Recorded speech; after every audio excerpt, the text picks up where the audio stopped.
But some of you don't know what freedom is. I was 28 and the guy said, you ever thought about being free? I said, man, I'm already free. He said, no, you're not free. He wasn't talking to me directly. There's room about a couple hundred people. He said, you want to be free? I'm thinking to myself. I said, I'm already free. He said, I know some of you think you're free. He said, if you think you're free, don't show up on Monday morning, Tuesday morning, Wednesday morning, and by Thursday, you'll be free.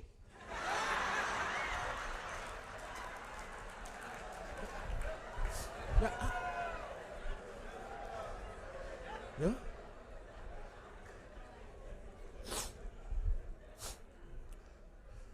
Anyway, I'm almost finished. Remember Roots? Kuta Kinte had already ran away. I don't know how many times. He didn't know where he was running to. But he knew what freedom was. He just kept running. I mean, can you imagine? He just wanted freedom. He knew it was somewhere where he was. It was somewhere where he wasn't. So he started running. And I'll never forget the last time he was running before they caught his foot. And he was doing all this stuff. He filed. I mean, can you imagine? He chained and he filed it off every night. Just filed a little bit of the chain off a little bit at a time. Because he got this dream of freedom in his head. Freedom in his head. Freedom in his head. And he finally got it off. And then when Lou Gossett come in, Lou Gossett said, oh, you done it now. Oh, you done it now. Now you've got to run. You got to run now. Boy, what you done. What you done. And here's Luther. I mean, here's, what's his name? LeVar Burton. I'm going to run, Philip. I'm going to run. And he finally packed up all the stuff, and he ran out the barn, and then the camera zoomed in on Lou Gossett. And Lou Gossett, because Kuta Kinte said, I got to go to freedom. I got to go to freedom. And after Lou Gossett ran out the barn, the camera zoomed in on LeVar Burton, on Fiddler, and he looked at the camera, and tears rolled down his eyes, and he says, what's this freedom thing? What's this freedom thing? Because Fiddler had no idea what freedom was because he'd never been free. Okay? Free is what you were when you were in the summertime, when you were a little kid, and you were 10 years old, and all you had to do was fish or chase frogs or play hopscotch. And mom and dad was worrying about the mortgage, and you were free. And you come to the house and, Mama, what's to eat? And food on the table. Yeah. And you take the pliers and change the TV channel. You know. And then when the picture go out, you just listen to the sound until you go to sleep. And all your plan was what you're going to do the next day. That's freedom. Freedom ain't free. Got to pay the price. If that's 5 or 6 nights a week, it's 5 or 6 nights a week. It's 5 or 6 nights a week. It's every day. When I was chasing my dream for freedom, guess what? I had somebody to talk to at 7 o'clock in the morning. That's right. Right across from where my slave plantation, my job was, I had a 7 o'clock in the morning appointment. People in my job knew Tyrone don't do social lunch. If Tyrone invites you to lunch, he gonna show you something. If Tyrone said, let's go to lunch, he about to sell you something. Everybody knew, okay? And at 5 o'clock when it was over, I did my job. Don't misunderstand me. I did my job, but at 5 o'clock when it was over, I was showing the plan again. I see somebody at 5 o'clock, 5:30. That's the price, okay? I had a group 3 hours away down in San Diego. It was 3 hours bumper-to-bumper traffic. My wife would meet me. She'd drive up in the van because she was free. She's 100, we on this freedom train. And she'd drive in the van, and she'd come in the van, and she'd have a fresh new shirt for me to wear, and she'd meet me, and at 5 o'clock, I'd come out the building, and I'd jump into the van, and I'd change to my Superman outfit. Put my towel, put a new fresh towel, new shirt, and then we drive bumper to bumper all the way down to San Diego. And then I showed a little plan to the little group down there we had going on, and then we drive all the way back. I'm talking about sometime 2, 3 nights a week. How many people willing to do that? To get free? 3 hours, 4 hours. And look, the stuff okay. How much time I got, Tony? Tell me. Look, let me tell you something. The business today is so easy. It's a shame. Somebody says, send me something. Go to my website. In 1983, when I got started, there was no overnight mail. There was no three-way calling. The technology wasn't even available. There was no conference calling. If you wanted to sponsor somebody, you had to hop in your car, drive, and go see them, or fly and go see them. If they wanted to find information about your company, you had to put together a $10 pack of information, put it in the mail. Gee. Now it's like, check out my website. Does it make sense to you? Great. Company ship you the product. Man, anyway, don't give me I don't want to have flashback, like going to Vietnam or something. I'm saying you don't understand. It's so easy today. All you got to do is go through people, talk to people, talk to people, talk to people. You're not even delivering. Look, just give you a little scenario. Now, I got to get off this. Monday night was call-in night. And I was like, what is that? That's where everybody in your group call you with their order. Oh, see, look, what you talking about? What you talking about, Willis? And then you write everybody's order. You didn't put it in a computer. You longhand out everybody's order. You pulled out a calculator. You calculated it up. And then you the next day called it into your upline if you weren't already direct. Or you sent it in to the company. And then the company would ship it to you by Friday, and then everybody come to your house and pick it up. And then everybody give you a hot check. And you got till Tuesday to make all that money good. And the company don't care about your problems. Because when that check would bounce, now you want to see a snowball effect. Let that $10 check bounce. It bounced the $30 check, and then the $50 check, and you look, boom, $9,000 checks all bounce. Those were the good old days in the 80s of network marketing. Today, you just talk, send them to a website, talk, send them to a website, talk, send them to a website, talk, send them to a, and the company ship out there. The company sends out all bonus checks. I mean, it's just, anyway. I'm telling you. Anyway, you can work a whole life to be in an environment like this, never find it. You're in the right place at the right time. Decide to pay the price, whatever that price may be. Pay it. If it's legal, ethical, more, pay it. 5-6 nights a week, pay it. All day Saturday. See, if you spend time, if you know the TV schedule, you ain't after this thing, okay? If you saw the last episodes of Grey's Anatomy, now come on, you got a VCR, right? Just tape it, okay? Or whatever it is you watch. All of us got this thing, okay? Or the NBA Finals. I can't. Okay, it's playoff song, man. I'm gonna put my business on hold till the NBA championship over. Look, nothing against them. Those guys getting paid. Okay, I hope you understand that. Go build your business. Okay, decide what you want. Decide to pay the price. And let me say this real quick: the price is non-negotiable. You don't know what it is, but it is non-negotiable.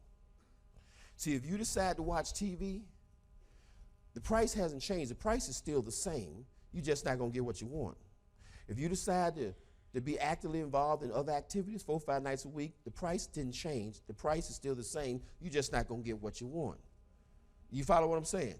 So you got to decide to pay the price. It's a non-negotiable issue. And understand and build it with faith and belief and know you're going to get it. The third step, I'm not going to talk about that because Yvette covered that so well. The third step really is develop. For you. You got book of the month. Leaders or readers. She said it. You got to read, folks. You got to read every single day. Look, we said what? We grow by what? Changing our mind. We change our mind. We change our mind. Thoughts create action. Action create habits. Habits create character, and character creates destiny. I'll say it again. Thoughts create actions. Actions create habits. Habits create character. Character creates destiny. Thoughts are created by what we read, what we listen to, what we see, who we associate with. Success is a simple process. Get around people going someplace. And when you get around people who are not going someplace, look at them like this. When they start running that negative stuff to you, like, oh, you doing that again? Whatever they got to say, okay? Because you know there's that committee, that negative committee out there, always got something to say about what you're doing. Okay, I was called Soapy for about good 2-3 years. Then I was called a Vitamin Man. Okay, I'm serious. I mean, my secretary called me the Vitamin Man. My secretary called me the Vitamin Man. You understand what I'm saying? I'm sitting there thinking to myself, I'm making 3 times more money on the job than she's making. I'm out here trying to figure out how to get free, and she thinks she's okay. Now, one of us is stupid, and it ain't me. Okay? Now, ain't got nothing against it. Don't misunderstand what I'm saying. I'm speaking all this stuff out of love. I love where I used to work before. I'm telling you what, if you got to be a slave, be one at where you got to have a job.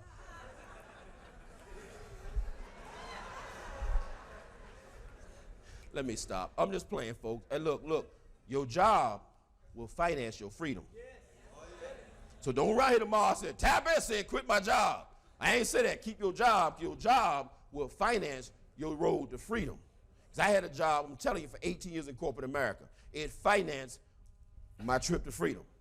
Okay? The only thing wrong with a job is when you think you're supposed to have it for your entire life. That's the only problem. And then when you wake up one day at 55, 65, 75 years old and they say, it's been nice having you, you're all shocked. Don't be shocked. They've been doing it for people for 100 years. Don't be shocked. Okay? Right here in Atlanta, Georgia, what did they just do? Close the Ford plant, the GM plant. And people run around like, what am I going to do? I'm like, what you mean, what you going to do? They told you 3 years ago they was closing the place. Anyway, it's not straight. I'm off there. Decide what you want, decide to pay the price, develop personal development. So that means read books, listen to tapes every single day. You got to be willing to change. Everybody, you got to be willing to change. How many people willing to change? Okay. The information is going in your mind before, and what you've done before has got you where you are today. Where you're going to be tomorrow or 5 years from now is determined by who you associate with, the books you read, the things you do. So you got to do something different. Okay, there's some of us don't want to change. If you say, I don't want to change, don't change. Got a friend of mine one time went out and bought okay, I'm almost done. We went out and bought a parrot one time. I hope Tony already told you the story. Tony still a lot of my stuff, you know. Guy went out and bought a parrot. He didn't have a lot of money, so we got to the pet store, and he said, I want to buy a parrot. The guy said, well, I got some, I got some parrots. They're all $300-$400. I said, no, man, I only got like $25-$30. He said, well, I got one on here for $30. You can have this parrot, but the parrot got a bad attitude. Parrot just got a bad attitude. He said, man, I'm telling you what, he said, but you can have him. The guy said, man, look, he says, I take him. He said, you understand, I'm an expert parrot trainer. I can change that parrot. He said, I got it, I take it. So sure enough, he goes and he get the parrot. The parrot said, hey, knucklehead, how you doing? You know you're a born loser. You know you're ugly. Your wife probably ugly too. Parrot just talking to him and talked this kind of trash to him. He brought the parrot home, man. He read books to the parrot. He played tapes for the parrot. He played video. He did everything he could trying to get this doggone parrot to change, and the parrot just would not change. Day after day, he took this abuse. Then one day he finally came home, walked to the parrot and said, hey, loser, how you doing? He was so upset that he had a bad day. He was just upset. He grabbed it, walked into the cage, grabbed that parrot by the neck, walked into the freezer, and threw that parrot in the freezer and slammed the freezer door. And the parrot said, that's okay, you still ugly. And the parrot was just talking through the freezer door. Just said, I don't care what you say. You still ugly, your wife ugly, your kids stupid. But about 15 minutes of that, then all of a sudden the parrot got real quiet. He said, uh-oh, I done killed my bird. He said, oh my God, I done killed my bird. You know how sometimes your kids make you upset, you want to choke them, but then you don't want to choke them, but you want to choke them? Okay, that was one of those kind of love-hate relationships. He goes to the freezer. Let me get my parrot out. Let me get my parrot out the freezer. He goes over the freezer door. Parrot steps out. Parrot said, "Oh, excuse me. First, let me apologize for my past behavior. You won't have any more problems out of me. I'm born again, Spirit-filled. Holy Ghost is speaking in tongues." The parrot said, we will have a better relationship from now on. But before we start the new relationship, I do have one question. He said, what? What did that chicken do? Some of you going to get that on the way home.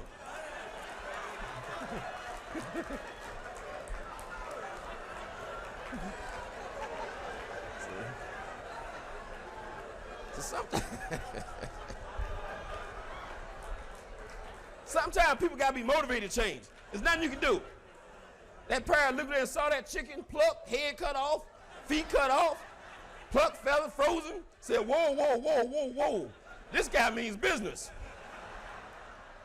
Now, you can't do that to your downline, even though you want to sometimes. Got to be willing to change, folks. Change is voluntary. You can do anything you want to do in your group, but if they're ready to change, they can't change. They say you can't make them change, and you can't drag them across the finish line. It's an inside job. Okay?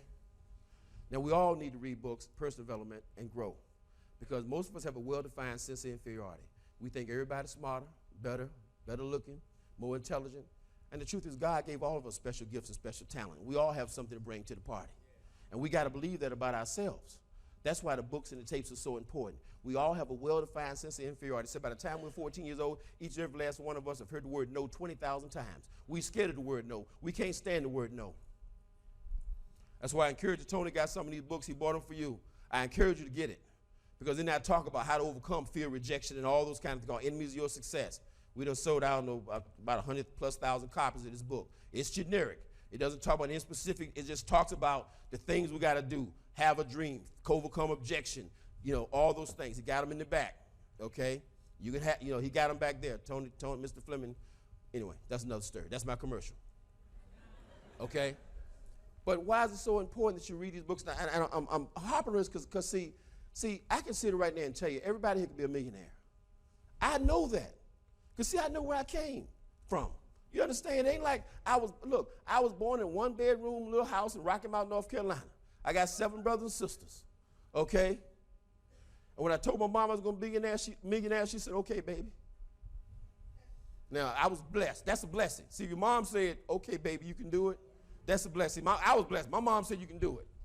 See, I was blessed. I realized what a blessing that was. My mom didn't say, you stupid. You better go get you a good trade, boy. Okay? My mom said I could do it. And I believed it, and I just kept believing and kept believing and kept believing. So I'm saying it's possible, but you got to believe. You got to get that thing. You got to overcome. Now you say, I don't have a self-image issue. I'm going to throw 2 tests to you, and I'm going to get off this subject, and then we're going to close. 2 tests real quick. 2 tests, self-image tests. One is, I had a speaker do this to me 25 years ago. He says, you think you feel good about yourself? You really do? He said, let me give you a little test. He said, if I gave you my Rolls Royce to drive, he said, at that time was $150,000 Rolls. Let's say I gave you my $400,000 Bentley to drive home. $400,000 Bentley. It's black. It's beautiful. I gave you that car to drive home. How many of you think you drive the speed limit? You drive a little safer. You be a little bit more cautious. And I was like, yeah, man, that's a $400,000 car. I'm gonna really take care of that thing. And the point he said, see, that's the point. The most valuable thing is you, not the car. But we place value on things. We do a subconscious, put value on things. We teach our kid. The kid knock over a lamp, running through the house, we beat the kid up. Kid break a glass, we scream at the kid for breaking a $1 glass from Family Dollar. The kid started learning, that glass is more important than me.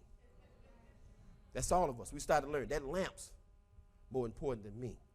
That coffee table's more important than me. Ooh, the kid ran his little tricycle into daddy's truck and scratched it. Daddy flips out, goes crazy. Ooh, the truck's more important than me. And we internalize all that stuff. Now, none of us are perfect, so that's not what I'm trying to say. I'm trying to say that we put value on these other things, and the most precious thing we have is this vessel we're in right now. And it's a temporary vessel. It's a transition vessel, okay? But we put value on that thing. They tell us stop eating fried chicken. We go, yeah. Then we fall and have a heart attack, okay? We put value on other things. We have not been taught to value ourselves, and we have to learn to teach ourselves that. And I'm going to get off that subject. I'm not trying to say it because, anyway, I've done a lot of seminars with Dick Gregory, right, on health and fitness and nutrition. And Dick tells a story one time, it was so funny. He said he come out of the store one day, saw this homeless guy sitting, and the guy said, man, I need some food. And Dick handed the guy an apple. The guy said, is it organic?